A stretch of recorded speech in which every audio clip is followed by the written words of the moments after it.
ሰላም ጤና ይስጥልን። በመላው ዓለም የምትገኙ ውድ የአንዳፍታ ሰዎች እንደምን አላችሁ? እነሆ አንዳፍታ ታልታችን ተጀምሯል።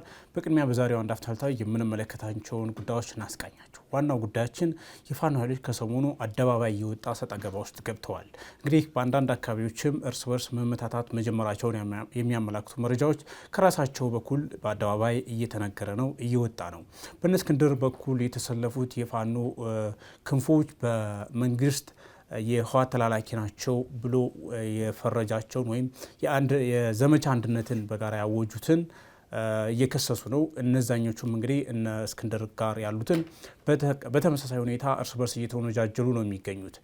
እስክንድር የሚመራው ህዝባዊ ድርጅት እንግዲህ በዘመቻ አንድነት የተባበሩትን የፋኖ ኃይሎች ወልቃይትና ራያን አሳልፈው ሊሰጡ ከህወሓትም ጋር እየተባበሩ ነው በሚል የመንግስት ያቀረበባቸውን ክስ ተጋርተው እያቀረቡ ነው የሚገኙት። በነዛ ክንፍ ያሉት ደግሞ ወልቃይትና ራያ ቀይ መስመራችን ናቸው፣ ትናንትም ዛሬም የማንደራደርባቸው ናቸው ብለዋል። እንግዲህ ይህ ውዝግብ ምን አይነት መልክ ይዟል፣ ወዴት ያቀናል የሚለውን ጉዳይ እንመለከታለን። ሁለተኛው ጉዳያችን ህወሓት እንግዲህ አሸናፊ ሆኜ ወጥቻለሁ የሚል መግለጫ ይፋ አድርጓል። ህወሓት ይህን መግለጫ ይዞ የመጣው ጠቅላይ ሚኒስትር አብይ አህመድ እጩ አድርጎ ያቀረባቸው ሌተና ጀነራል ታደሰ ወረደን በፕሬዝዳንትነት በሹሙ ማግስት ነው። እንግዲህ የብቸኛ የግንኙነት መስመራችን የፕሪቶሪያው ስምምነት ነው የሚል ነገርም ይዞ መጥቷል። እንግዲህ አሁንም ትግራይ ክልል እንደ ዲፋክቶ ሴክት አክት ማድረጉን ቀጥሏል። ህወሓት ምንም እንኳን ህጋዊ ፓርቲነቱ በምርጫ ቦርድ ታገደ ቢሆንም የማዕከላዊ ኮሚቴ ስብሰባ አድርጎ ነው እንግዲህ ይህንን መግለጫና ውሳኔ ያሳለፈው። እሱንም እንመለከተዋለን። በትግራይ ክልል ውስጥ የጀነራል ታደሰ ወረደ አስተዳደር ምን አይነት ቅርጽ ይዞ ይመጣል የሚለውን ጉዳይ በዚሁ እንመለከታለን። አብራችሁን እንድትቆዩ በአክብሮት እንጋብዛለን። ደሬና ማንዳይ ናቸው። መልካም እንግዲህ ወደ ቤተሰቦቻችን ዛሬ እንዳስተዋወቁ ናቸው። ዋናው የመጀመሪያው ጉዳያችን በአማራ ክልል ከመንግስት ጋር እየተዋጉ የሚገኙት የፋኖ ኃይሎች አሁን ላይ ሁለት ጎራ በሚመስል አሰላለፍ ላይ ይገኛሉ። በዚህ ሁለት ጎራ በሚመስል ሁኔታ በአንድ በኩል ያሉት በውጊያም ከሰሞኑ ዘመቻ አንድነት በሚል ሲተባበሩ አይተናል። በእነ እስክንድር በኩል ያሉት ደግሞ በተቃራኒው ጎራ ቆመው እርስ በርሳቸው እየተሻኮቱ ነው። አልፎ አልፎም እየተታኮሱ እንደሆነ መረጃዎች ያመለክታሉ። አለፍ ሲልም ደግሞ በእነ እስክንድር በኩል ያሉት እነዛኞቹን የፋኖ ጎራዎች በህወሓት ተላላኪነት እየከሰሷቸው ነው። እነዛ ደግሞ እነዚህኞቹን በመንግስት ወይም በገዢው ፓርቲ ተላላኪነት እርስ በርስ እየተፈራረጁ ነው። ደሬ ላንተ ድል ስጥና እንግዲህ ይሄ የፋኖ እንቅስቃሴ 2 ዓመት ሞልቶታል።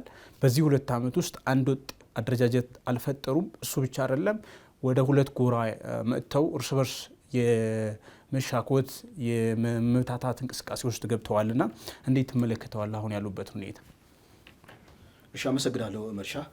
እንግዲህ መነሻ የሆነን የሰሞኑን የፋኖ አመራር ደቡብ ጎንደር አካባቢ ከፍ ያለው ደሴ የሚባል አመራር እንደውም ከዚህ ቀደም ከቲፒኤልኤፍ ጋር በነበረው ጦርነት ትልቅ አስተዋጽኦ እንደነበረው በፋና ፕሮግራም ላይ እንደተሰራበት አሁን መለስ ብለው የሚያስታውሱ ሰዎች አሉ። ዞሮ ዞሮ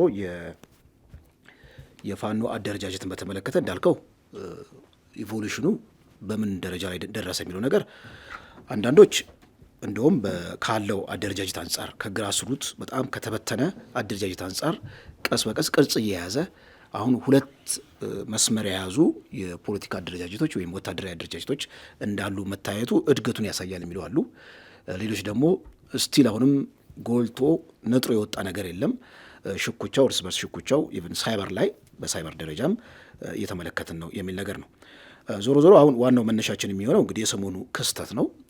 እዚህ ደቡብ ጎንደር አካባቢ ከዚህ ቀደምም የፋኖ አመራሮች ሲገደሉ ተመልክተናል።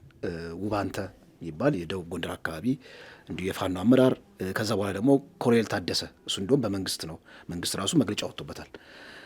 አሁን ደግሞ ሻለቃ ደሴ የሚባል ከፍ ያለው ደሴ የሚባል አመራር ተገድሏል ማለት ነው።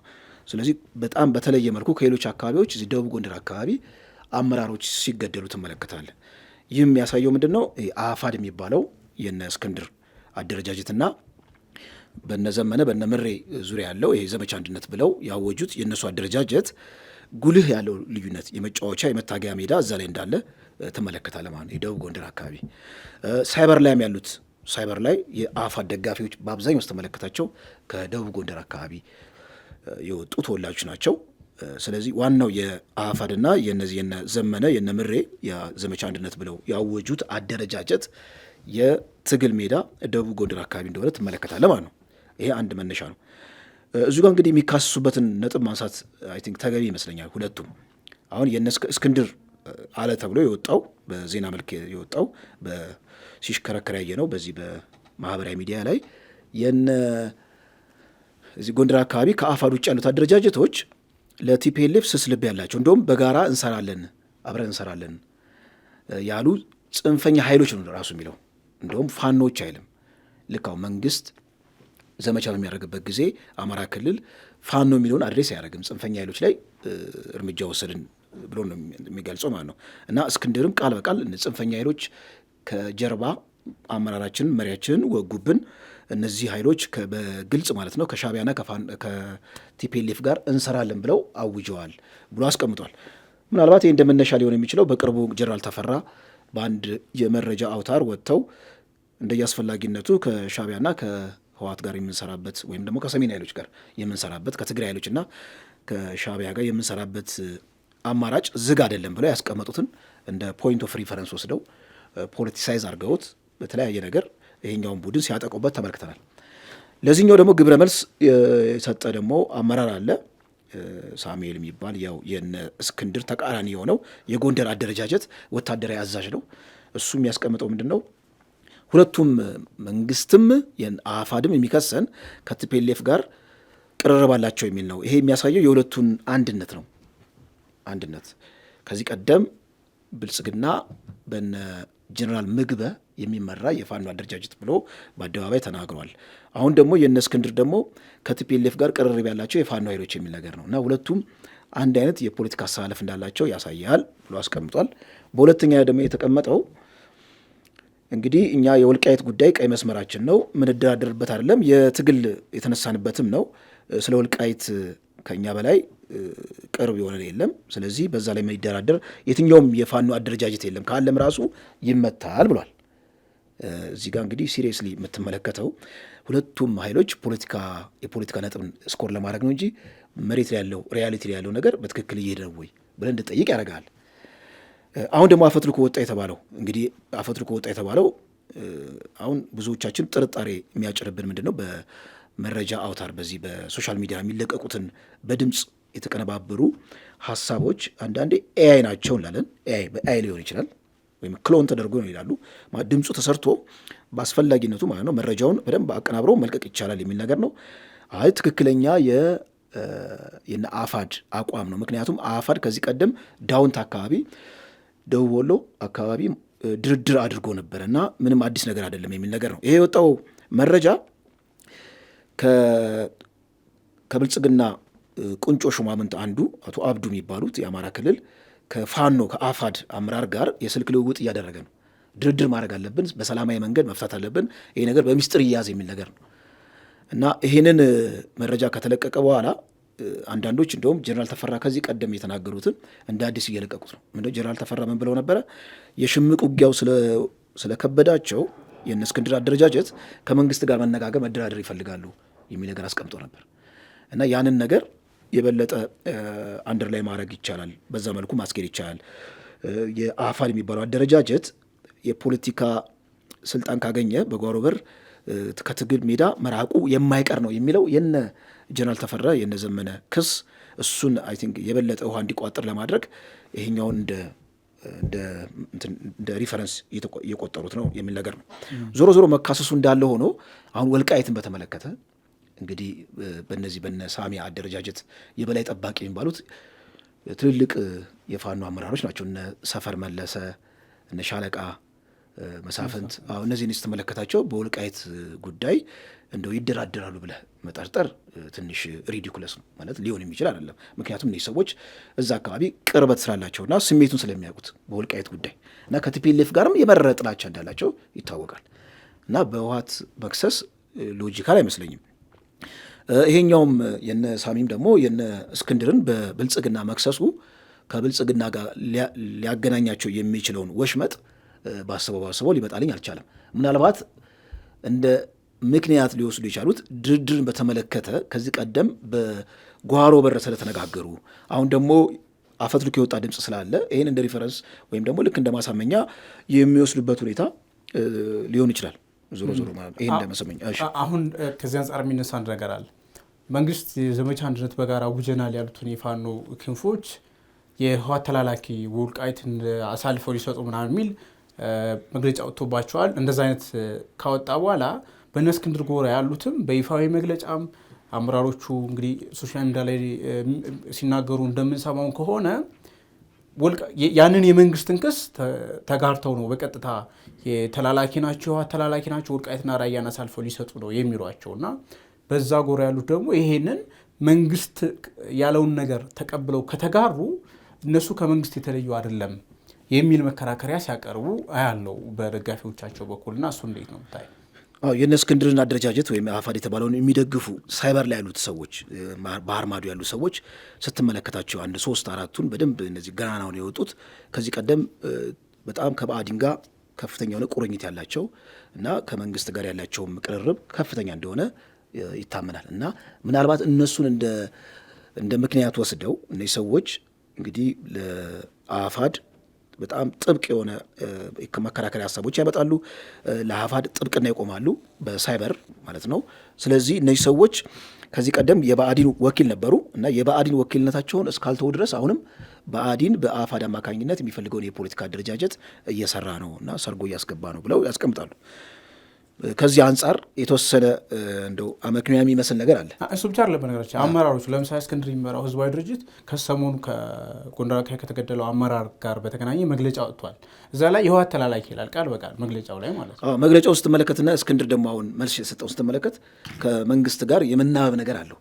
ለምሳሌ ጽንፈኛ ቅድም ያልኩት ጽንፈኛ ብሎ የሚጠቅሳቸው ከህወሓት ጋር እንደዚህ አሁን ለምሳሌ ፋኖ ብለው ለትግል ወጥተው በአንዴ ጠላታቸውን ማለት ቲፒኤልኤፍ ጠላት ነው ሆነ ለመናገር ይህን ጠላት የጠላት ወዳጅ አድርገህ በአንዴ መለጠፍ እንግዲህ የፖለቲካል ነጥብ ስኮር ለማድረግ ብቻ ነው ወይስ ከበስተጀርባው ሌላ የተወሳሰበ የፖለቲካ ሂሳብ አለ ብለህ እንድጠይቅ ያደርግሃል። ዞሮ ዞሮ እኔ ከፋኖ ከቲፒኤልኤፍ ጋር የሚለጠፍ ፋኖ ካለ ያው እንግዲህ የአማራ ህዝብ በስፋት እንደሚያውቀው ለአማራ ህዝብ ራሱ ከፍተኛ የሆነ ጥላቻ ያለው ወይም ደግሞ ንቀት ያለው ወይም ተላላኪ እንደሆነ በእርግጥ በደንብ የሚያሳይ ነውና የፖለቲካ ነጥብ ስኮር ለማድረግ ነው ሁለቱም የሚወራወሩት እንጂ የተጨበጨ ነገር የለም። ግን እንዳልከው አሁን መግለጫው ላይ አፋድ ላይ መግለጫውን ስትመለከተው ከኮሎኔሉ ከአመራሩ መሞት ይልቅ በዛ መግለጫ አማካኝነት የፖለቲካ ነጥብ ስኮር ለማድረግ ይመስላል። ፍሬዞች እንዲህ ያለ ስትመለከታቸው ህወሓት ይላል፣ ጽንፈኛው ይላል፣ ከበስተጀርባ ተመታ ይላል እና አዲስ ነገር ወይም የተገለጠ ነገር የለም። እንደውም አንዳንድ እኮ መረጃ ያወጡ ነው የሞተው አመራር ከነዚህ ከሳሚ ጋር ወይም ደግሞ ከሌላው አደረጃጀት ጋር ለመገናኘት ብዙ ርቀት ሄዶ ነበር እና ያንን ደርሰውበት ነው የመጡት ራሳቸው ብለው እኮ መግለጫ አውጥተዋል እነዛኞቹ። ስለዚህ የፖለቲካ ኮንስፓይሬሲ እስካለ ድረስ አሁን በእኛ የነጠረ ነገር ማንሳት አንችልም። ዝም ብለህ ከመላመት ያለፈ እንግዲህ መሬት ላይ ያለውን ነገር አናቅም። እነሱ አደባባይ የሚያወጧቸው ነገሮች ይዘን ነው የምነጋገረው። በነገራችን ላይ አማን ወደ አንተ ስመጣ እንግዲህ የፋኖ አደረጃጀት በየሰፈሩ ነው መጀመሪያ የተነሳው። ያንን ሰብሰብ አድርጎ በቀጠናዎች 2-3 የመሆን ከዛ ደግሞ ወደ 2 አዝማሚያ የመምጣት 2 ጎራ በጎራ ደረጃ በአደረጃጀት ልንለው አንችልም። ለምሳሌ እነ እስክንድር እንመራዋለን የሚሉት የአማራ ህዝባዊ ድርጅት እሱም አሁን አሉኝ የሚላቸው በየቀጠናው ራሳቸውን ችለው መግለጫ ያወጣሉ፣ ራሳቸውን ችለው በስም ይጠራሉ።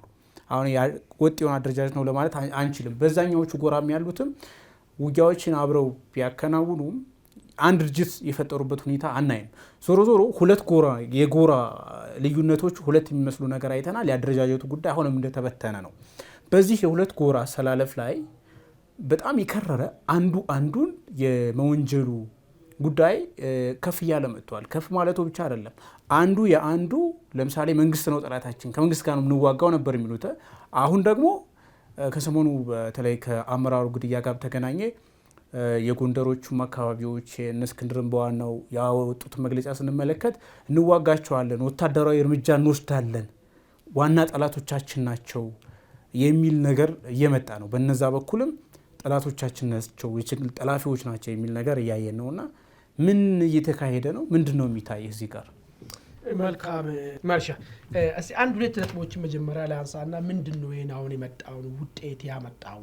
እንዴት ነው ለአንድ ዓላማ የሚታገሉ ሰዎች ያንትቶ እስከ መጠቃቃት አንዱን ጠላት አንዱ የጠላቴ ጋር ተባብሮ የሚያጠቃኝ ነው ብሎ እስከ መፈራረጅ ድረስ ለምን ደረሱ የሚለውን ነገር ካየን አንደኛ እንደ ትጥቅ ትግል የፋኖ እንቅስቃሴ ሲጀምሮ እንትን አልነበረም፣ ፖለቲካል አስኳል አልነበረም። ምንድነው ፖለቲካል አስኳል? ወጥ የሆነ ነገር የተነሳበት በሊቃን የተመራና የሊቃን አስተሳሰብ የፖለቲካል ፍልስፍና ይዞን ከዛ በኋላ ሰራዊቱን በዛ ዙሪያ ላይ ፖለቲካል ክንፉ ሰራዊቱን በዛ ላይ አላደራጀም። አንዱ ፕሮብሌም እሱ ነገር ነው።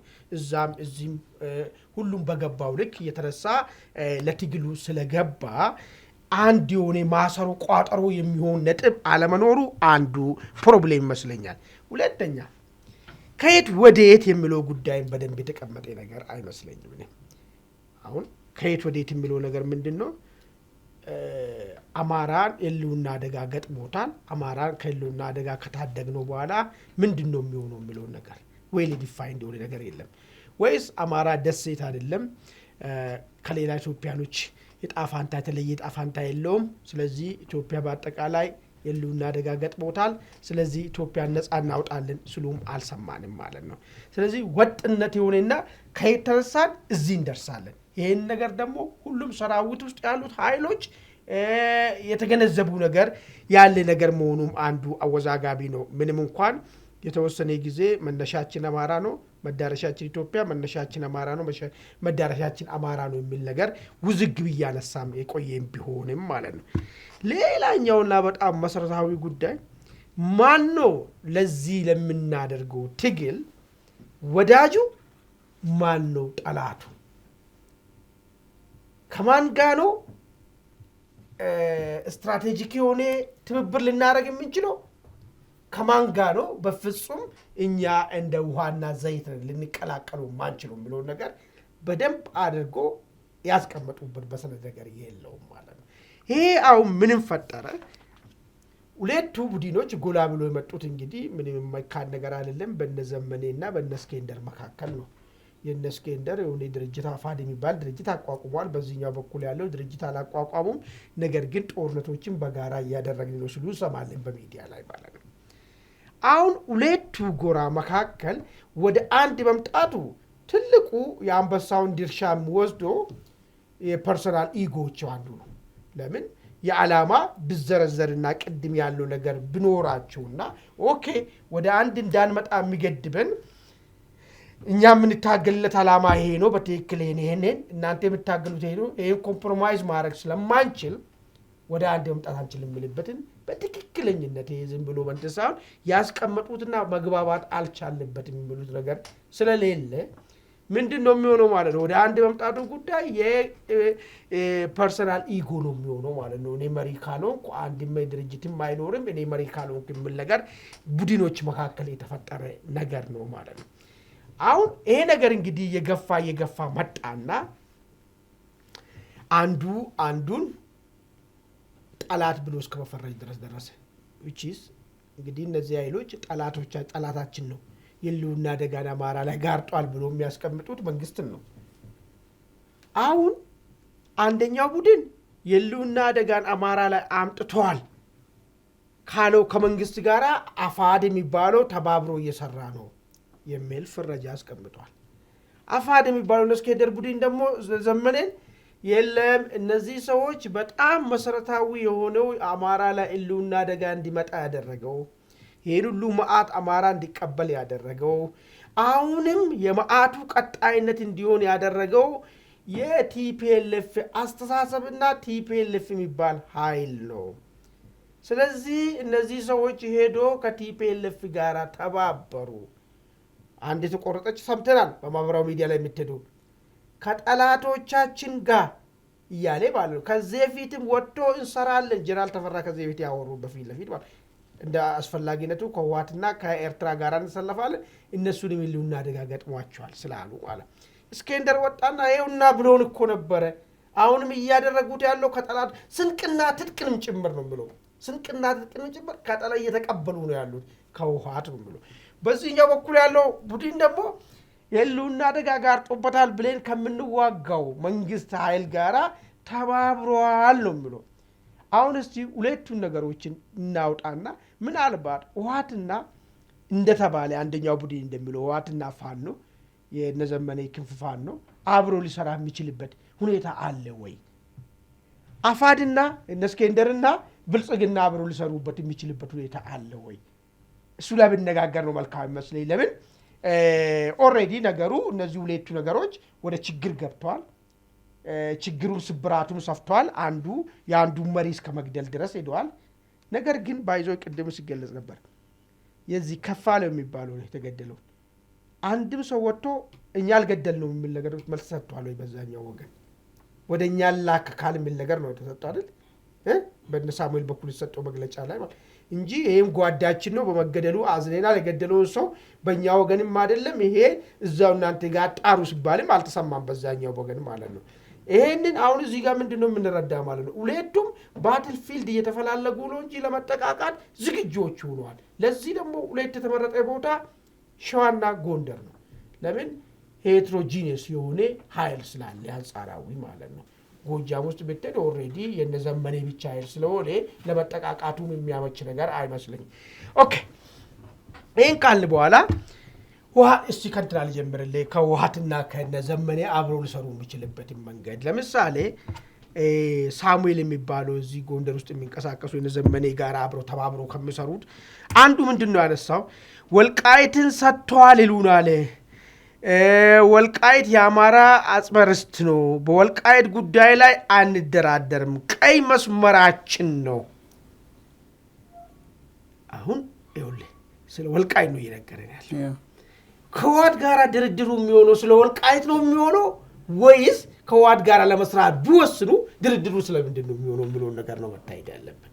ዋድ እኮ ዚስ ማች ፉሊሽ አይደለም ድርድሩን የሚፈልገውና ምናልባት ከዚህ በፊት ስናቀርብ እንደነበረ በኋላ የምንመጣበት ነገር አለ። ዋት ከሻቢያ ጋር ሆኖ ማዕከላዊ መንግስቱን ከስልጣን ማባረር ቢያስብ አስባለሁ ብሎ እኔ ወደ እንቅስቃሴ ቢገባ ፋኖ እንቅፋት እንዳይሆንብኝ በመንገዴ ላይ ብሎ ቢያስብና ከፋኖ ጋራ የሆነ ነገር መፍጠር ቢፈልግ ምን አይነት ድርድር ነው ሊደራደረው የሚችለው?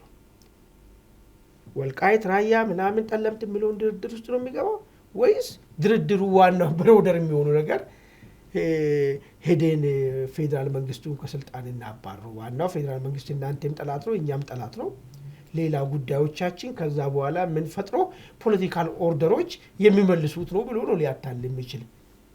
አንዳንዶቹ እንዳውም አክቲቪስትም ጋዜጠኞችም ሲናገሩ ዋናው ሄዶ ማይዱ ነው እንጂ ዋናው ሄዶ ብልጽግና መንግስትን ከእንትን ላይ ማባረር ነው እንጂ ሁለቱ መካከል ያለው በኋላ ችግሮችን መፍታት ይቻላል። ይሄን ነው ብሮደሩን በሰፊው ነው ያለዛ ዝርዝር ነገርና ስለ ወልቃይትና ተራያ ምን አገባሱን አሁን ሊል ይችላል። ዋት አወቃቀሩም እኮ እንዳውኑ ላይሆን ይችላል።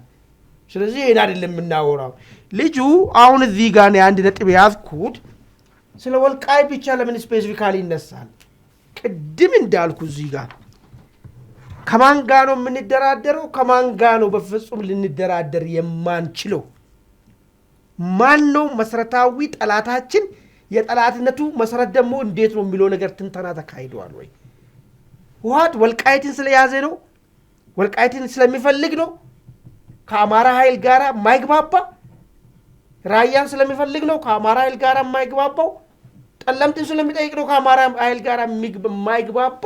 ወይስ መሰረታዊ የሆነ የፖለቲካ ምልከታ ምንለው? ለምሳሌ አማራ ጮቃኝ ተጮቃኝ የሚባል አማራ ጮቃኝ በአማራም በደም ጮቃኝ የሚባል ኃይል አለ ኢትዮጵያ ውስጥ የሚለው ነገር ከዚህ በፊት ይዞ የመጡትና ህገ መንግስቱን በዛ ደረጃ ያደራጁት በኋላ ለአማራ ዋጋ ያስከፈለው እሱ ተወት ነው። እሱ ተወት ላይ ህዋት ምንድነው ያለው? ይሄ አመለካከት ላይ ቀይሮ ላይ አልቀየረ ለምን ወልቃይት ብቻ እንደነጠላ ተመዞ ወጣል? አይ ምንድነው መሰለ አሁን ወልቃይትና ራያን ጠለምትን አሳልፈው ሊሰጡ ነው የሚል በመግለጫም ከዛ አመራሮች እስክንድር ቡድን አመራሮች ወጥተው ከሰሷቸው። ከዛ በውጊያ ግንባር የሚተባበሩት ጎራ ላይ ያሉት መግለጫ ወጥተው ነበር ባለፈው ሳምንት። ምንድነው የሚሉት? እኛ እናንተ እያቀረባችሁት ያለውን ክስ አናደርገውም፣ ወልቃይትንም ራያንም የትግላችን መነሻ ነው አንሰጥም ነው። አሁን አንተ ያልከው ነገር ሎጂካል ነው። በነገራችን ላይ ለእነሱ መልስ እየሰጡ ያሉት የሚመስለኝ በመግለጫም አሁንም ሳሚም መልስ እየሰጠ ያለው ወልቃይትና ራያን ልሰጡ ነው የሚለው ክስ እሱ ብቻ ስለተነሳ ነው። ለምን ከዋት ጋር ተሰራላችሁ ብቻ ሳይሆን ስፔሲፊካሊ ወልቃይትና ራያን ልሰጡ ነው የሚል ክስ በአደባባይ ስለቀረበባቸው ይመስለኛል ነው። አሁን ይኸውልህ ወልቃይት አሁን እኮ ይሄ ትግል እኮ ነው አይደል? ትግል ስትታገል ዝም ብሎ አይደለም። ትግል ኦሎሰደን የተወለደ አይደለም። ጭቆናው አይደል እንዴ? በተለያየ ሚዲያ በተለያየ ጊዜ እኮ ሲነገር የአማራ ለዚህ ችግር ውስጥ እንዲጋረጥ ያደረገው ከጣሊያን ዘመን ጀምሮ መዞ የሚያመጡ ሰዎች አሉ አይደል? ኦኬ ይሄ ከሆነ በደንብ አድርጌ ነው አማራ ከማን ጋር ሊሰለፍ ይችላል ከማን ጋር ነው መሰለፍ የማይችለው አማራ ፎርስ የሚለውን ነገር በትክክል ነው ማስቀመጥ ያለብኝ እንጂ ስለ አንድ መሬትና መሬት ሄደና ተመለሰ ጉዳይ ብቻ አይደለም መሆን የለበትም ማለት ነው።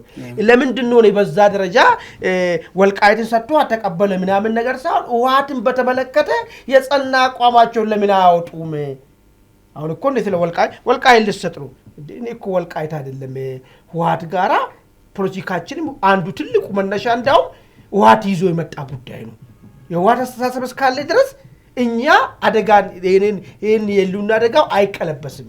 ስለዚህ ይሄ አስተሳሰብ ገዢ እንዳይሆን ነው የምንፈልገው የሚል አካል ከመጣ ማለት ነው ምንድነው ጉዳዩ ወልቃይትና ራያ ብቻ ሳይሆን ህወሓት ወይ ሐሳቡን ካለወጠ በስተቀር ከህወሓት ጋር የሚኖር ትብብር አይኖርም ማለት ነው።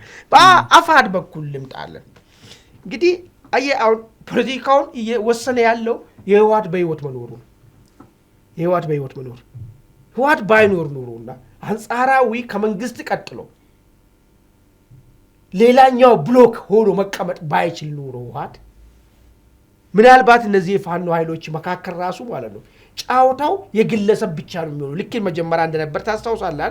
ዘመኔ እንደዚህ ያለ እንትና እንደዚህ ያለ የሚል ነገር ነበር። ዘመኔ እስኬንደር እንደዚህ ያለ ዘመኔ እንደዚህ ያለ እየተባባሉ ነበር። አሁን ግን ከዛ ወጡ። ህወሓትና ብልጽግና ስር መቧደን ላይ ጥያቄው መጣ ነገር ማለት ህወሓት ባይኖር ኑሮ የፋኖ አቅጣጫ ምንድነው የሚሆነው ብሎ ነገር ነው ማሰብ ያለብን። ፌስ ቱ ፌስ ካንድ ወገን ከመንግስት ጋር ነው የሚሆነው ማለት ነው። ወይ ትዋጋለህ ወይ ታሸንፋለህ ወይ ትሸነፋለህ ወይ በድርድር ጉዳይን ትቋጫለህ እንጂ ሌላ አማራጭ የለም ማለት። አሁን ግን ህወሓት መኖር ሌላ አማራጭ እንዲኖር ነው ያደረገው። ምን አይነት አማራጭ? ከህወሓትም ጋር መሆን አማራጭ ሲመጣ ደግሞ ወደ መንግስት መምጣት አማራጭ ሆነ። አሁን እስኬንደር የምናገረው እሱን ይመስለኛል አሁን ሲገባኝ ማለት ነው።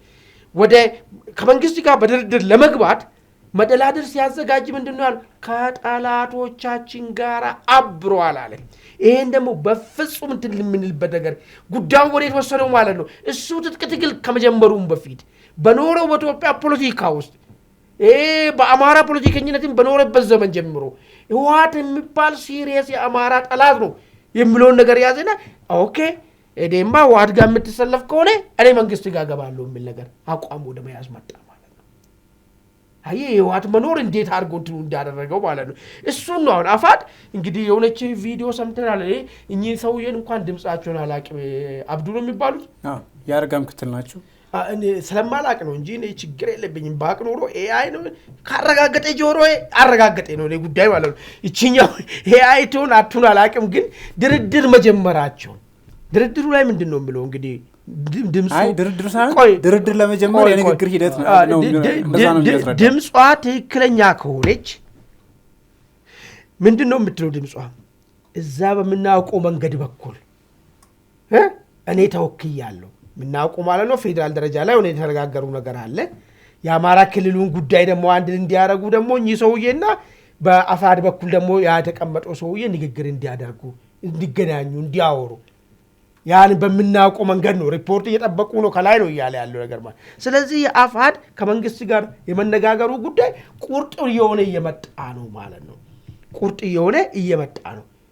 ለዚህ ነገር ግን ምክንያት እየሰጡ ያሉ ነገር ምንድነው? እኛ ከህወሓት ጋራ በፍጹም ልንተባበር ስለማንችል ህወሓት ከአንደኛው ወገናችን ከአንደኛው ከኛ ከተለየው ፋኖ ጋራ ሆኖ እየወጋን ስለሆነ ያለን አማራጭ ለህወሓት ከምንገብር ከመንግስት ጋር አሁን እንከላከላለን የሚል ሁኔታ ነው እየፈጠሩ አርጊውመንት ነው እየፈጠሩት ያሉ ማለት። ለዚህ ምክንያታቸው ተመቶባቸዋል።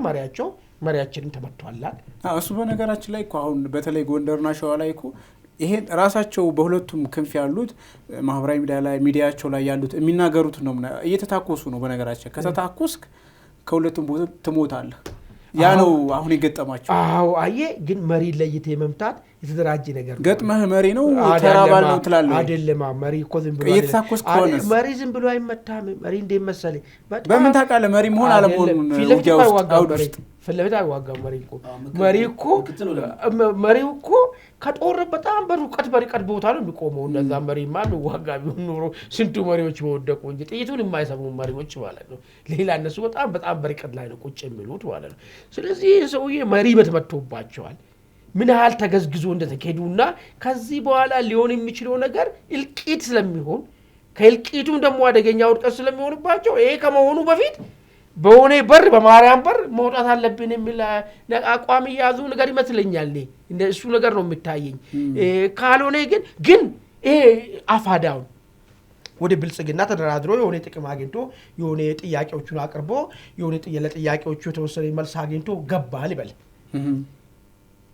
እነዛም በራሳቸው መንገድ ቀጠሉ ነው ምንድነው የሚፈጠረው የቀረው አካል ወደንም ጠላንም አፋዶ ወደዚህ ሲገባ እነዛም አሁን ግልጽ ነው የሚነግሩን ያኔ ማለት ነው የሰርቫይቫር ጉዳይ ነውና አፋድ ከመንግስት ጋር ገብቶ የወጋን ስለሆነ ወደ አስፈላጊነቱ ትብብርን ጀምረናል ወደ ብሉ ነገር ይመጡልሃል እንደዛ ከመጡ አንደኛ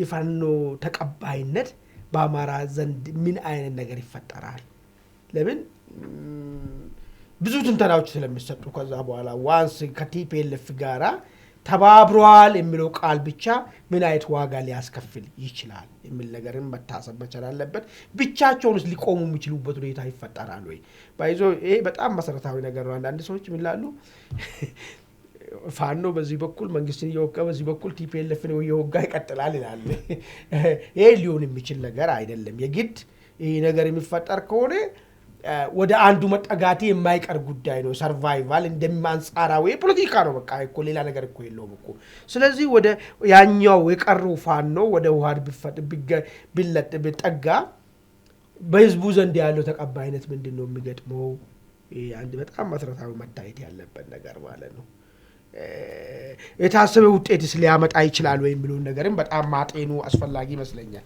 በዚህ አንተ ጥያቄ እሱ አሁን እነዛኞቹ ሜዳው ላይ በውጊያ ቀጠና ቢቀጥሉ እነስክንድር ደግሞ እንግዲህ ከዚህ ቀደም ተጀምሯል የተባለው ንግግር ራሳቸው ያሉት እንግዲህ ንግግር ጀምረናል ብለዋል ያ ንግግር አሁን እንደተሰማው ደግሞ ወደ ደረጃ ከሄደ በእነሱ ተቃራኒ ጎራ ያሉትን የራሳቸውን የፋኖ እንትኖች እንግዲህ መንግስት የሚያቀርብባቸውን ወንጀላ ፍረጃ ተቀብለው እነሱ ላይ እንትን ካሉ አሁን አንተ ወዳልከው ነገር የሚወስዱ ነገሮች አሉ ምናልባት ወደ መንግስት ተራዶ ባይገቡ ሁለቱም አሁን በያዙት የእርስ በርስ ፍትጊያ ቢቀጥሉ ምንድነው ሊፈጠር የሚችለው ያማ አይሆንም ያ ከሆነ ምን ይሆናል መሰለህ እሱ በጣም ግልጽ እኮ ነው የሚሆነው ምንድነው የሚሆነው እርስ በርስ መታታሉ ከፍተኛ ጉዳት ነው የሚፈጠረው እሱ ሁለቱም ህዝብ ውስጥ ነው ያሉት ማይካድ ነገር ማለት ነው በተመታቱ ቁጥር በጣም ብዙ ንጹሃን ይጨፈጨፋል ከጉዳዩ ጋር ግንኙነት የሌለው ነገር ማለት አንድ እሱ ነው ሁለተኛ ተፈላልጎ በመታቱ በቁጥር ትግሉን በጣም ተራዘመ ትግል ነው የሚሆነው ሆኗል እኮ ባይዞ ያድስ ሁለት አመት ቀላል አይደለም ገና ወደ አመትም ሊሄድ ይችላል እንጂ ኢራቅ ውስጥ እኮ ተደርጓል እኮ መልቲፕል ኦፍ እንደዚህ አይነት ሐማጽ ኃይሎች አንድ ላይ ሲመጡ ተፈጥሯል እንደዚህ አይነት ነገር ሲሪያ ላይ ተፈጥሯል እኮ እንደዚህ ተመታቷል ስለዚህ እንደዚህ አይነት ችግሮች ይፈጠራሉ ነገር ግን ምንድነው የሚወስነው መሰለኝ መንግስት ሁለት ሴናሪዎች ሊፈጠር ይችላል አንደኛ ከሁለቱ አንደኛው አሸንፎ ወጥቶ ያ ያሸነፈው ኃይል ከመንግስት ጋር የሚያደርገው ትንቅንቅ ወይ ማሸነፍ ወይ መሸነፍ የሚለው ወይ መደራደር ወይ ደግሞ ትማር እሱ ሊፈጠር ይችላል ሁለተኛው ነገር ግን ሁለቱም እርስ በርስ በሚዋጉበት ሰዓት ላይ ማለት ነው መንግስት እንደየሁኔታው እርስ በርስ ሲደካከሙ ማለት ሁለቱ ሊደመሳቸው ይችላል እንደዛ አደጋም ሊፈጠር ይችላል ማለት ነው በዚህ መካከል ግን ሰፊ የሆነ ጉዳቶች ሊፈጠሩ ይችላሉ እሱ ወደ ነጥብ ሳይሆን የሚያመጣው ዝንባሌውን ባየነው ቁጥር ማለት ነው ወደ አደጋው ነው የሚያመዝነው ለዛ ይመስለኛል አንደኛ ቡድን መደራደር ይሻለኛል ወደን ብሎ ነገር የሚያስበው ነገር ማለት ነው ጉዳቱም የከፋ ስለሚሆን ማለት ነው ደሬው ዳንተስ በጣም ማን ያነሳው ነገር አለ እንግዲህ አንድ ሁለት ሶስት ሴናሪዎች ሊኖሩ ይችላሉ አንደኛው እንግዲህ እንደተባለው ወደ መንግስት መሄድ ነው አንዱ ዛው መስበር ላይ ትግሉን መቀጠል ነው ሁለተኛ እርስ በርሳቸው ተነጋግረው ወደ አንድ መምጣት ሶስተኛ አንዱን መጥቶ አሸናፊ ሆኖ መውጣት የሚሉት ነገሮች በዋናነት እነዚህ ነገሮች ሊኖሩ ይችላሉና በአንተ በኩል ወደ ማንኛው የሚያደላ ይመስላል? አሁን ባለው አካሄድ ምን ይታያል? ምናልባት ይሄ ነው ብሎ በደንብ በተጨባጭ ሁኔታ መተንተን የሚያስቸግር ቢሆንም ካሉት ነባራዊ ሁኔታዎች ምን አይነት ሴናሪዮ ይታያል? እሺ፣ አሪፍ ነጥብ አንስታል። ወደ እሱ ከመሄድ በፊት ግን አንድ ሁለት ኪ ነጥቦች ማንሳት እፈልጋለሁ። አፋድ የሚባለው የፖለቲካ ድርጅት ነው ብዬ መደምደም አልችልም። ምክንያቱም አንድ የፖለቲካ ድርጅት ሲመሰረት ከምክር ቤት ከዛ በኋላ ማዕከላዊ ኮሚቴ ከማዕከላዊ ኮሚቴ ስራ አስፈጻሚ ከዛ መሪ ተብሎ በደንብ ኢቮሉሽኑ ጠብቆ ነው እና ዝም ብሎ የተወሰኑ ግለሰቦች ላይ በስራ አስፈጻሚ ደረጃ የተንጠለጠለ ድርጅት ነው እና በድርጅት ቁመናም ራሱ ሌብል ማድረግ ይከብደኛል። በትክክለኛ ትራዲሽናሊ በምናውቀው ዴፊኒሽን ማለት ነው። ሁለተኛው ነጥብ መለጣጠፉ ይሄ አሁን ህወሓት ነው ብልጽግና ነው የሚለው ነገር በኢትዮጵያ የፖለቲካ ካልቸር ውስጥ የተለመደ ነው። ከድሮ ጀምሮ የተመጣ ነው። ኢህአፓና መኢሶን እርስ በርስ አንደኛው አናርኪስት አንደኛው ፋሽስት ይባባሉ ነበር። ግልገል ፋሽስት ይለዋል አንደኛው ደግሞ አናርኪስት ይለዋል። እንዲሁም ደግሞ ቲፒኤልኤፍ ህወሓት ኢህአዴግ ስልጣን ላይ ያለ የሚፎካከሩትን በጣም የሚገዳደሩትን ኃይሎች ትምክተኛ የድሮ ስራ ናፋቂ የሚል ነገር እና ይሄ የፖለቲካ ካልቸራችን ነው እንደዚህ መለጣጠፍ የሚለው ነገር ነው እንጂ ፕራክቲካሊ ያን ነገር ይገልጸዋል ብለንም መደምደም አንችልም። ግን እንደ ሲናሪዮ ማስቀመጥ ይቻለ ነው። ቅድም ያነሳቸው ፖይንቶች አሉ፣ ኢንትረስቲንግ ፖይንቶች አሉ። ወደ የትኛው ያጋድላል የሚለው ነገር እንዳልከው ቅድም ያነሳ ነው። ይሄ በድብቅ የተቀረጸው ኦዲዮ ትክክል ከሆነ እንግዲህ በድብቅ ንግግሮችን ማድረግ አንደኛ የፖለቲካ ድርጅት ከሆነ አፋድ እንደ ፖለቲካ ድርጅት ከሆነ ቁልጭ ያለ መመሪያ ያለው የፖለቲካ መዳረሻ ያለው ሮድማፕ ፍኖት ካርታ ያለው ኢቭን ከጨረቃ በታች ከፀሐይ በታች ሊደራደርባቸው ሊነጋገርባቸው የሚችላቸውን የፖለቲካ ሀሳቦች ሁሉ ቁልጭ አድርጎ ያስቀመጠ ድርጅት መሆን ነበረበት ነው እና አሁን ምንድነው ማኒፌስቶ እኮ አለን ብለዋል። ማኒፌስቶም ያው ባለፈው ተወያይተንበታል። እና ምንድነው ፖለቲካ ድርጅት ልትደራደርባቸው የምችላቸው የራሳቸው የሆነ ወሽመጥ አለ ወይም ደግሞ ወሰን አለ። ያ ወሰን ከሌለ ዝም ብለህ በመርህ ማትጓዝ ከሆነ ከሲቹዌሽኑ ጋር ከሁነት ጋር እየተጓዝክ የትኛውንም ስራ ልትሰራ ትችላለህ። በቅርቡ የኦነግ ሸኔ የሆነ ክንፍ የሆነ ግልጣይ የነ ጃልሰኒ ቡድን ወደ መንግስት ገባው ከመንግስት ጋር ተነጋግሬያለሁ ብሎ ገባ። ከዛ በኋላ ያለውን የፖለቲካ ሁነት አይተነዋል። እና አፋድም በጃልሰኒ መንገድ ወይም ደግሞ በነ ሞላ አስክዶ መንገድ ከዚህ ቀደም እንደነበረው ወደ መንግስት ቢገባ ምን ሊፈጠር ይችላል የሚለው ነገር አሁን ኦሮሚያ ውስጥ ያለውን የፖለቲካ ሁነት መመልከት ነው። ኦልሬዲ ኦነግ ሸኔ ኦነግ የሚለው ቡድን መንግስት ጋር እየተዋጋ የሚቀጥልበት እና ውጊያው ላይ የሚያመጣው ኢምፓክት ብዙም ላይሆን ይችላል። ሌላው ግን አሁን ምንድነው የሚሆነው እኔ በጣም የሚያጋድልብኝ የሚሆነው ለምሳሌ አሁን የአፋድ አደረጃጀት ስትመለከተው ጎጃም ውስጥ ኦልሞስት ኔግሊጅብል ነው፣ ምንም እንትን የለውም። ጎንደር ውስጥም ደቡብ ጎንደር አካባቢ ነው የተወሰነው፣ ስትሮንግ ጎልዱ አካባቢ ነው። ሌሎች የጎንደሩ አካባቢ ይሄ የአማራ ፋኖ አንድነት በጎንደር የሚባለው የነሳሚ አደረጃጀት ወይም ደግሞ ይሄ አባት አርበኞች የሚሉት አደረጃጀት እሱ እንዳላቸው ነው የሚናገሩት፣ እንግዲህ ስትሮንግ ጎልድ እንዳላቸው ሌላውን ፓርት። ስለዚህ ደቡብ ጎንደር አካባቢ የሆነ ባትል ፊልድ አለ። ያ ባትል ፊልድ በዚህ መልኩ ከቀጠለ እና እዛ አካባቢ ከፍተኛ ምት ከተመታ የደቡብ ጎንደሩ የነ አፋድ ቡድን ሸዋ ያለው ቡድን ቅድም የተነሳውን እርምጃ ሊወስድ ይችላል ወደ ውጊያ ከሄደ። ምክንያቱም ይሄኛው አደረጃጀት በጣም እየሰፋ መጥቷል። ወሎ አካባቢም በጣም ሰፊ አደረጃጀት አለው፣ ጎጃም አለው። ስለዚህ ሸዋ አካባቢ ያለውን ነገር ለማዳን ያለውን ወረስት ሴናሪዮ ወደ ንግግር ነው የሚሄደው፣ ወደ ድርድር ነው ሊሄድ የሚችለው። ያ ድርድር ደግሞ ዞሮ ዞሮ እንዳልከው መንግስት በተወሰነ ደረጃ የሚፈልገውን የፖለቲካ ትርፍ ሊያተርፍበት ይችላል። የሆነን አንጃ ወስዶ ከዛ በኋላ ሌሎችን አንጃዎች እንዲደራጁ የማድረግ ነገር ነው። ከህወሓት ጋር ያለውን እንግዲህ ከህወሓት ጋር ያለውን ድርድር ወይም ንግግር አሁን ትልቁ ችግር ምንድን ነው? ያኛው አደረጃጀት ራሱ እነዚህ አራት አደረጃጀት የሚባሉት የነ ዘመነ ወይም ደግሞ ዘመቻ አንድነት የሚሉት የፖለቲካ ድርጅት አልወለዱም። አሁን የፖለቲካ ድርጅት ስላልተወለደ ግለሰቦች ወይም መሪዎች ወጥተው በሚናገሩት ዲስኮርስ ወይም የፖለቲካ ሬቶሪክ ቀጣጥለን ነው እኛ ድምዳሜ ላይ የምንደርሰው። እና ያ የፖለቲካ ድርጅት ቢፈጠር ቢወለድ ችግር የለውም፣ ይሄ ቀይ መስመሪ ነው።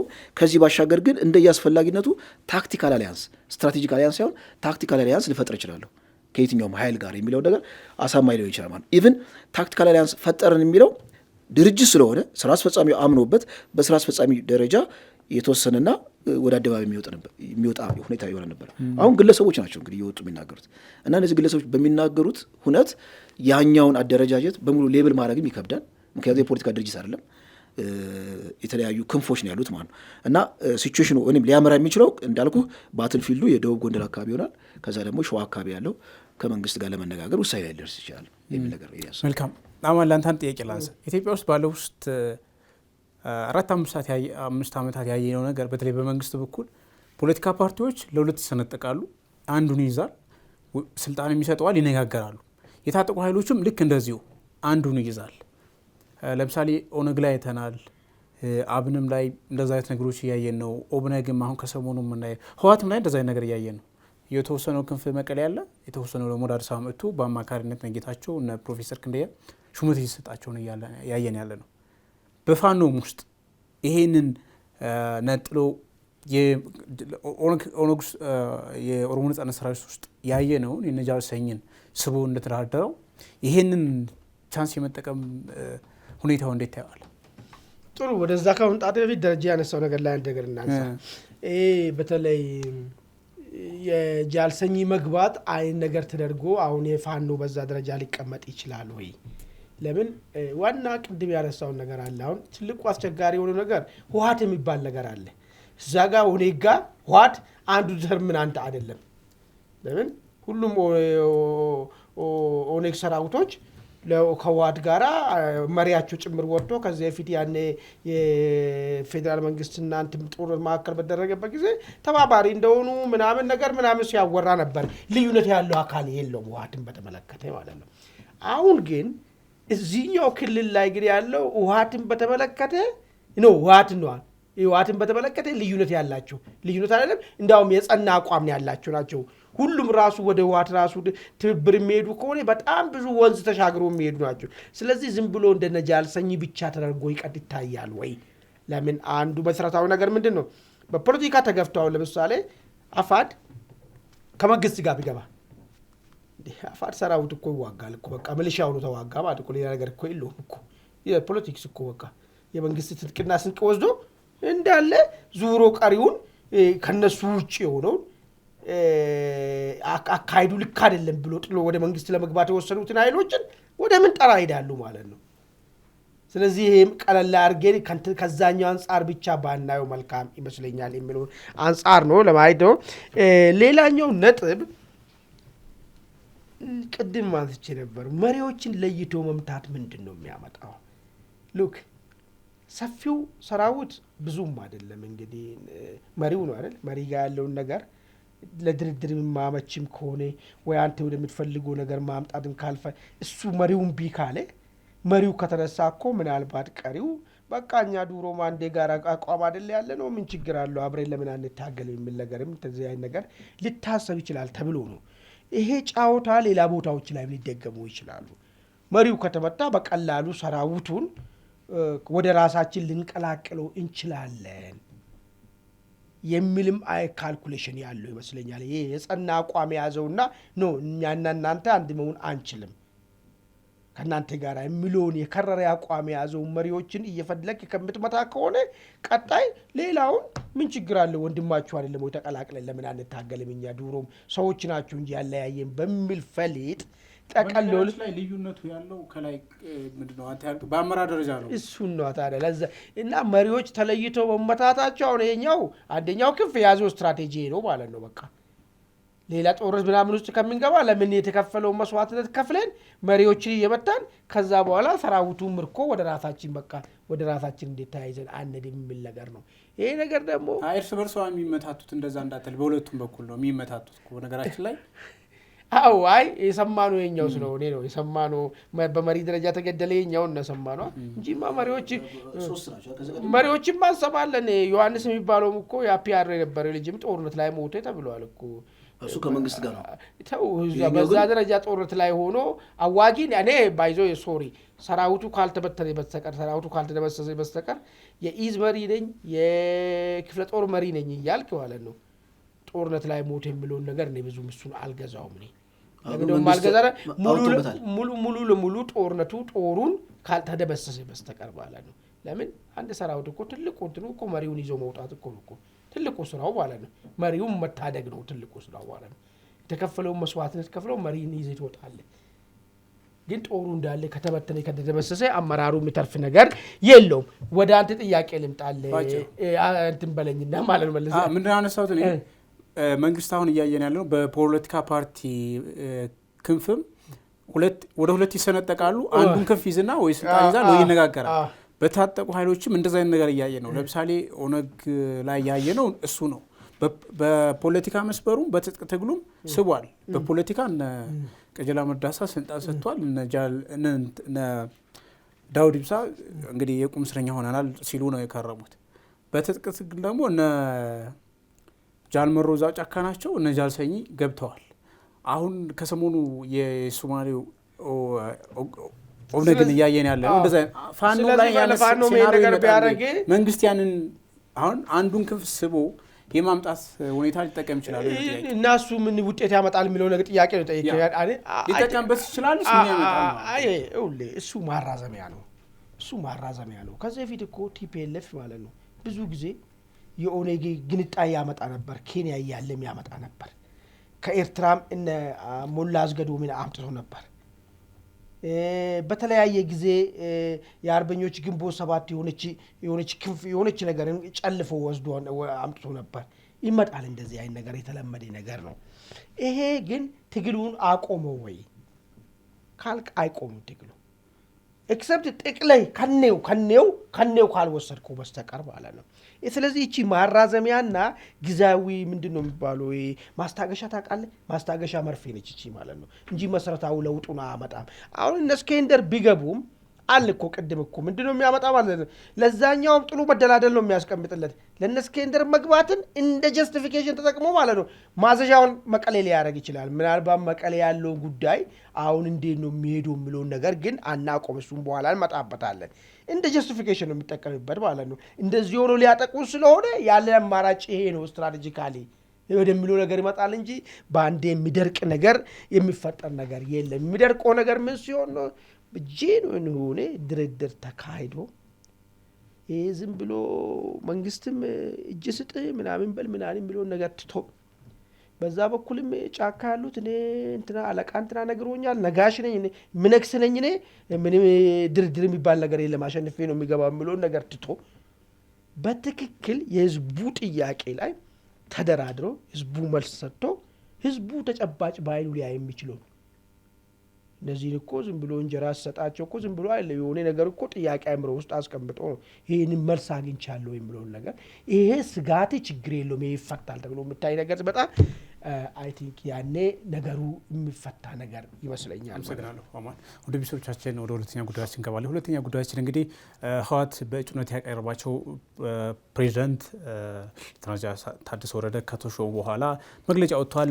በይፋ መቀበሉንም አረጋግጧል። እንግዲህ ድል ተቀዳጅቻለሁ የሚል ነገርም አስቀምጧል። ብቸኛው የግንኙነት መስመር ከፌደራል መንግስቱ ጋር የፕሪቶሪያው ሰላም ስምምነት ነው ብሏል።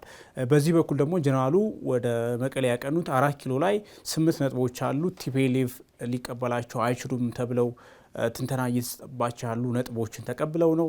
እንግዲህ በምን አይነት ግንኙነት ነው ጀነራሉና ህወሓት አሁን የሚቀጥሉት የሚለው ጉዳይም አጠያቂ ሆኗል። ደሬ ላንተ ድል ስጥና እንዴት ታየዋለህ? አሁን ህወሓት ህጋዊ ፓርቲነቱ እንግዲህ ተነፍቋል። በእግር ላይ ነው ያለው። ነገር ግን ማዕከላዊ ኮሚቴ ስብሰባ አድርጌያለሁ ብሎ ያወጣው መግለጫ አለ። ጀነራል ታደሰ ስለመሾማቸውም የፕሪቶሪያው ሰላም ስምምነት ብቸኛ የግንኙነት መስመሬ ነው በሚል እሱ ላይ የሚያዘውን ፖዚሽን ይፋ አድርጓል። እሺ እንግዲህ ህወሓት ፕሪቶሪያ ስምምነት ነው ብቸኛው ከፌዴራል መንግስቱ ጋር የሚያስተሳስር ገመድ ያለው እውነት ይመስላል በተወሰነ ደረጃ። ለምንድን ነው ህወሓት የሚባል ድርጅት አይታወቅም እኮ በምርጫ ቦርድ። ስለዚህ ህወሓት ለምናውቀው የፕሪቶሪያ ስምምነትን ሪፈር ካረግን ብቻ ነው እና ከራሱ ጥቅም አንጻር ህወሓት በአብዛኛው ጊዜ ቆንጥሮ ለሱ የሚመቸውን ነገር ነው የሚወስደው። አሁን ራሱ ካሁኑ ከቃል ኪዳን ሰነድ ውስጥ ቆንጥሮ የወሰደው የትኛው ነው? ተፈናቃዮች ይመለሳል የሚለው ነገር ነው። ሌላውን ፓርቲ አይወስድም። ፕሪቶሪያ ስምምነት ውስጥም ስትመለከቱ በቃ የትግራይ ሉዓላዊ ግዛት ብለው የራሳቸው ሪዲፋይን የሚያደርጉት ነገር አለ እና በአብዛኛው ጊዜ ያው የህወሓት እያጭበረበሩ ወይም ደግሞ እርስ በርስ እያምታቱ መቀጠሉ ምንም የሚጠበቅ ነገር ነው። እዚሁ ላይ እንግዲህ 1-2 ፖይንቶች በጣም ወሳኝ ፖይንቶች ለማንሳት ያህል ምንድነው ጌታቸው ረዳ ከቀናት በፊት ምን ብለው ነበረ? የነዚህ የህወሓት ቡድን የትግራይ ግዛት ግድ አይለውም፣ ወይም ደግሞ ተፈናቃዮች ወደ ቦታቸው እንዲመለሱ ግድ አይለውም። የሰሊጥ ነጋዴዎች ናቸው፣ ሰሊጥ ነው ግድ የሚላቸው ብለው ተናግረዋል ከዚህ ቀደም። እና ይሄ ነገር እውነት ከሆነ ምንድን ነው የትግራይ ይሄ ወልቃይት ራያ የሚባለው ነገር በደንብ ቶለሬት ያደርጋሉ ማለት ነው። ወይም ያን ያህል ብዙም የልዩነት ምንጭ ላይሆን ይችላል። ስለዚህ ከፋኖ አደረጃጀቶች ጋር ለመነጋገርም ልባቸው ክፍት ሊሆን ይችላል ማለት ነው። ምክንያቱም የጌታቸው ረዳ ሴናሪዮ ወይም ደግሞ ክስ ትክክል ከሆነ ለወልቃይትና ራያ ግድ የማይላቸው ከሆነ እነሱ ግድ የሚላቸው ሰሊጥ ነው።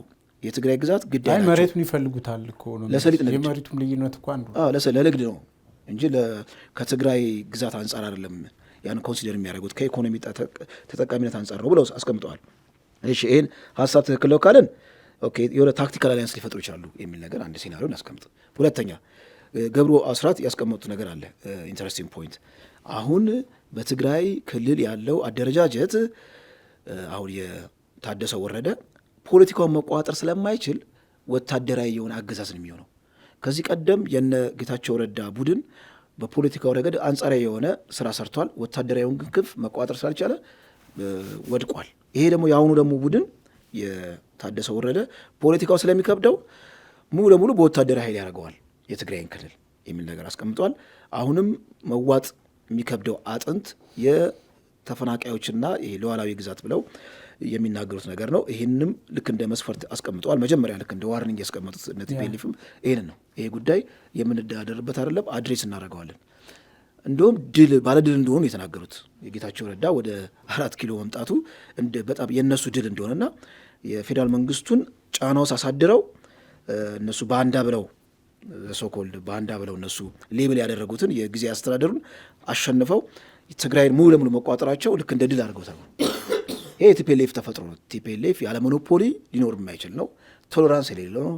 የፖለቲካል ዳይቨርሲቲ የሚባል ነገር ጭራሽ በህወሓት መዝገበ ቃላት ውስጥም የለም እና ህወሓት ሁሌ አውራ ሆኖ መኖር የሚፈልግ ነው እና እነ ጌታቸው ረዳን ቡድን እንዲሁም ደግሞ ሌሎች ባለስልጣኖችም አባረው ብቻውን ይዘዋል። አሁን ያለውን የትግራይ እጣ ፈንታ በብቸኝነት የምወስነው እኔ ነኝ ብለዋል በአደባባይ።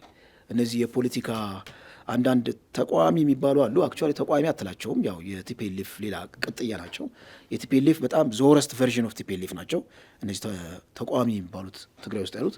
ለእነሱ አንድ የተወሰነ 3-4 መቀመጫ ሰጥቶ ትግራይ ጊዜያዊ አስተዳደር ብሎ ሊይዝ ይችላል። ነገር ግን አሁን ማህበራዊ ቀውሱን መቆጣጠር አይችሉም እነሱ። ገባህ? ይሄ አይምሮ ይፈልጋል፣ በጣም የፖለቲካ ብስለት ይፈልጋል።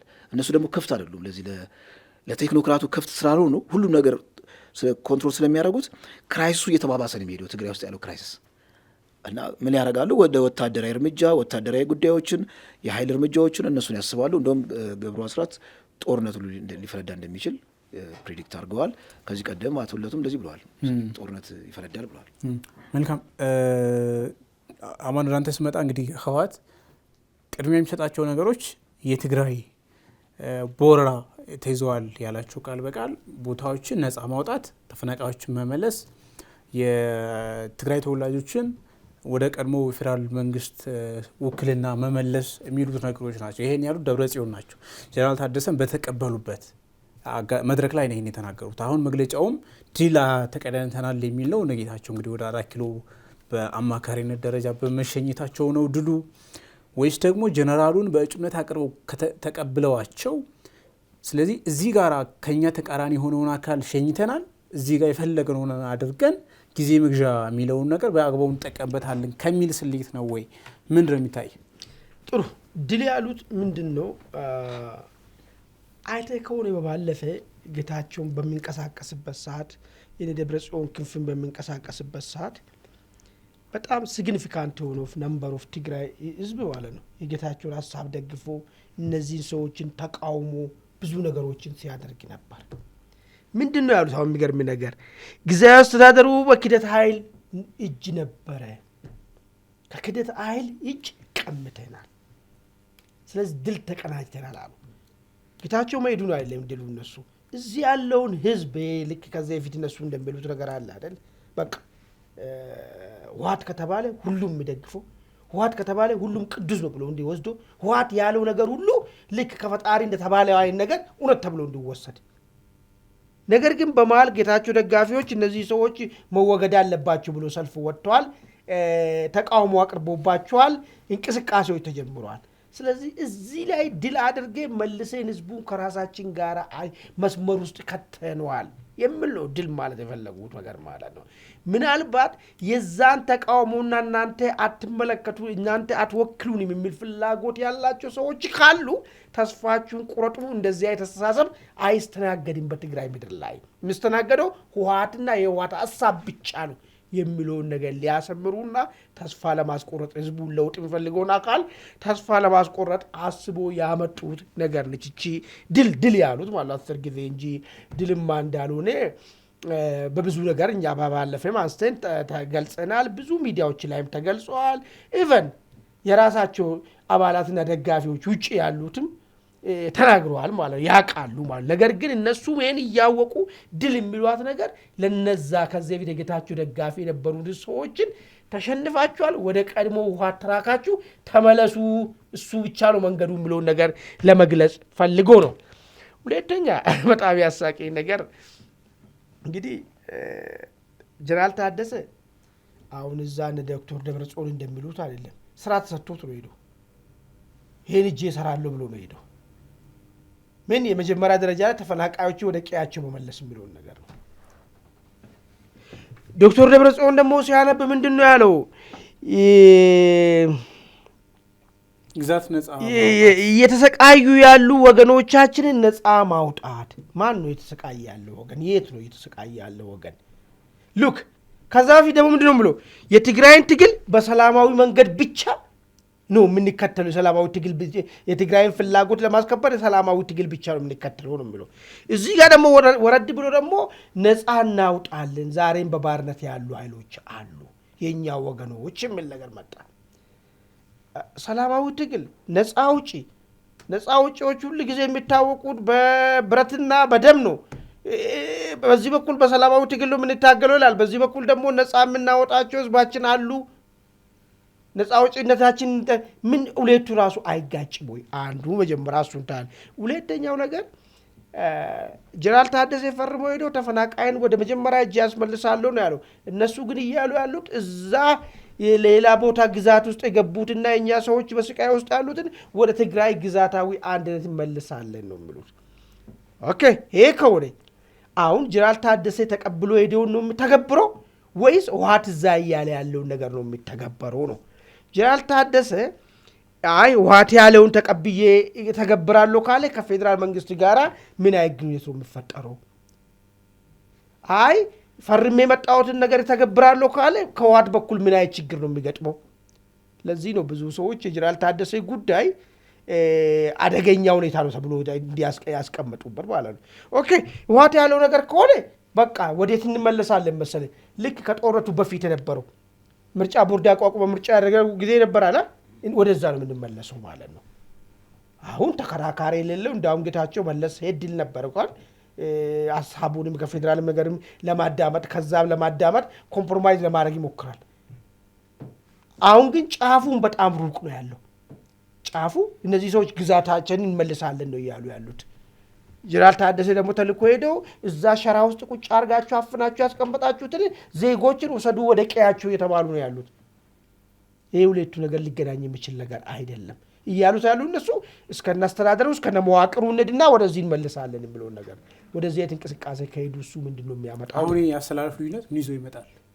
ይሄ ነው ምን ይዞ ይመጣል? ግጭት ነው የሚያመጣው። ይሄ እኮ በማና በማምከል ፌዴራል መንግስትና ህወሓት መካከል አለስ ወይ ደግሞ ጀነራል ታደሰ ይሄንን ማስተግበር እንደዚህ የሚሉትን ሰዎች ላይ እርምጃ መውሰድ የሚችሉ ከሆነ ክልሉ አንጻራዊ አቶ ገብሩ እንዳሉት ክልሉ ምን ይሆናል መሰለኝ በወታደራዊ ኃይል ስልገባና ረባሽ የሆነ ፖለቲከኛ ኃይሎችን ቁጥጥር ስር እያደረገ የህግ በላይነት እያሰፈነ ሊሄድ ይችላል። አለስ ግን በፖለቲከኛው እጁ የሚጠመዘዝ ግን ከሆነ ተያይዞ ወደ ጦርነት መግባት ነው። ሌላ ካልኩሌሽን የለውም። አመሰግናለሁ አማን። ወደ ቤተሰቦቻችን የዛሬውን አንድ አፍታ ላይ ስለ ቆይተና ስለተከታተላችሁ እናመሰግናለን። ጤና ይስጥልን።